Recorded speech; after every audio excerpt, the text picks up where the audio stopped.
Hey everyone, Mike Hidalgo here. Thank you for joining us on another FCP Euro DIY. Today, we're going to be covering how to replace and or clean the mass airflow sensor on a Porsche 996.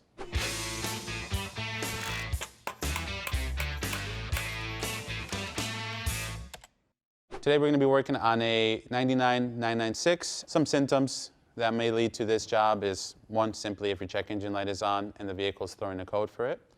Another one is sometimes you might feel a little bit of hesitation or bogging down from the drivetrain while you're under acceleration. So just something easy to look at and consider replacing or cleaning.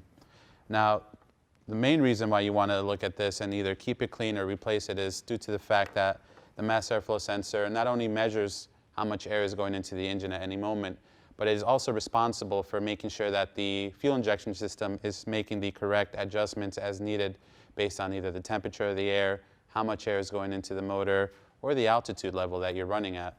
So, very important piece.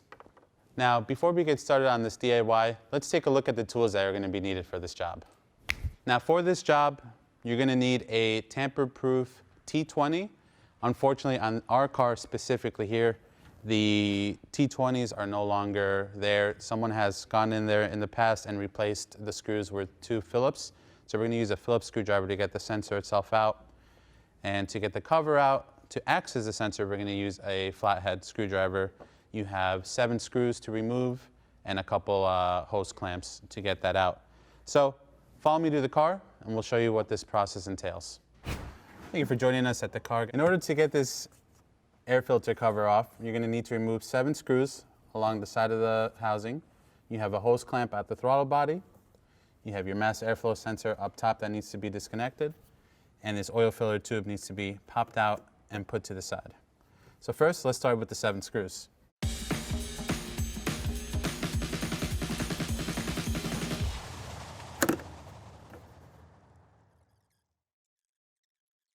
I'm going to disconnect the mass airflow sensor just to get this plug out of the way so I can have easier access to the 7th bolt.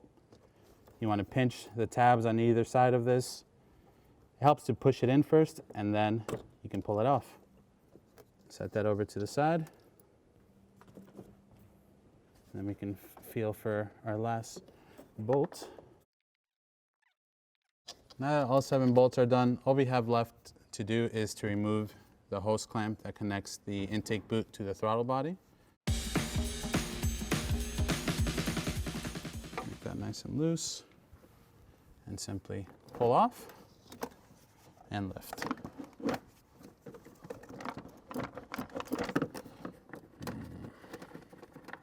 Sneaky sneak. One thing to note, as you're pulling this air lid off, you're going to have a clip here that holds the mass airflow sensor wiring. Normally you have 2 of them. We're missing 1. So we're just going to pop that open, pull that off, close it back up, and off she comes. Now that we have our airbox lid off, if you guys are following along, you may have watched the prior video where we replaced the air filter. You'll notice that our air filter is nice and clean now. Before we put this back in though, we wanted to show you guys how to go ahead and either replace your mass airflow sensor if it's bad or simply clean it. If you ask Joe Coppola, the answer is always a bad mass airflow sensor. What we're going to do in this case is remove the 2 incorrect screws that have found their way into our airbox. Normally these are going to be a Torx bit screw. In our case we have 2 Phillips head. So we're just going to go ahead and get these out. We're probably going to replace these with the correct screws later on. And it's as easy as that. You want to note the orientation of the MAF before you do anything. In this case, you have the, if you want to call it the resistor, the hot wire, that's facing down towards the filter. And you have your part number and the Bosch logo facing upwards. Now, as far as the replacement goes, you have Bosch, which is OE. And it should look identical to the unit we just took out. Here's your new one. You can see the Bosch logo on it and the part number. Otherwise, other than it being clean, it's completely the same as the one we just pulled out. We're going to go ahead and put it back into the airbox lid. Again, you want to make sure the resistor side or the hot wire side is facing down towards the filter, and the Bosch logo and part number is facing upwards in case you forgot which way it went in.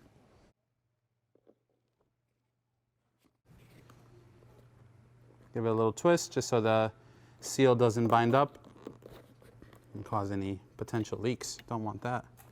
And we're going to take our wonderful, not stock screws, put these back in place. Now that we have our mass airflow sensor back in, we're going to go ahead and take the whole airbox lid with our new filter, put it back in the vehicle. Before we reinstall our airbox lid and filter, we're going to go ahead and make sure that this area is nice and clean. Now, as you can see, there's some leaf debris in here and a little bit of dust and dirt, just stuff that gets sucked in from the intake over here. Let's clean that out, and then we'll go ahead and install our lid and new filter.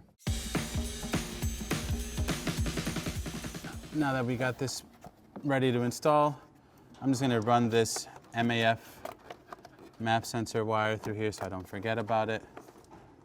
It's got plenty of room to slide up and down. Fit this back over. You want to make sure your oil filler tube is out of the way. The lid itself channels itself back onto the airbox, so it's really kind of hard to misalign it, although it never hurts to double check and feel all the way around before you wrap up this job. We're going to put our boot in next, back onto the throttle body.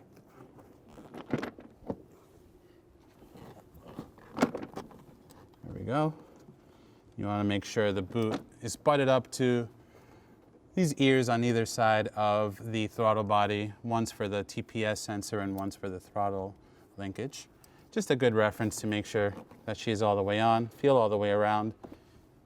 Now we have our boot butted up to the throttle body.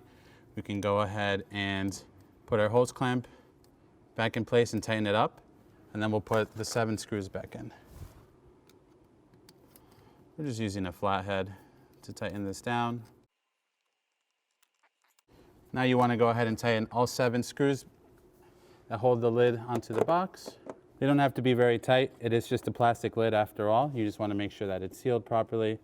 You should have no problems.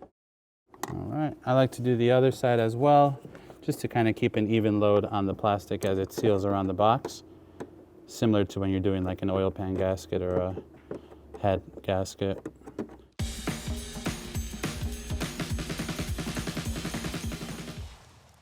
Put our oil filler tube back in place.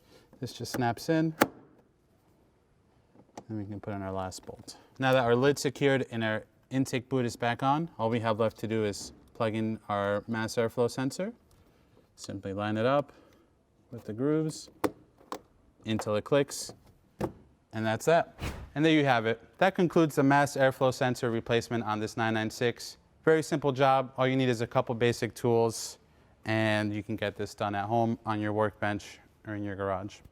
Again, thank you for watching. If you like this video, please be sure to give it a thumbs up. If you want to see more DIYs like the one we did today, please consider subscribing. And if you have any questions regarding this MAF sensor replacement on this 996, please be sure to leave a comment below. As always, thank you for watching. We'll catch you in the next one.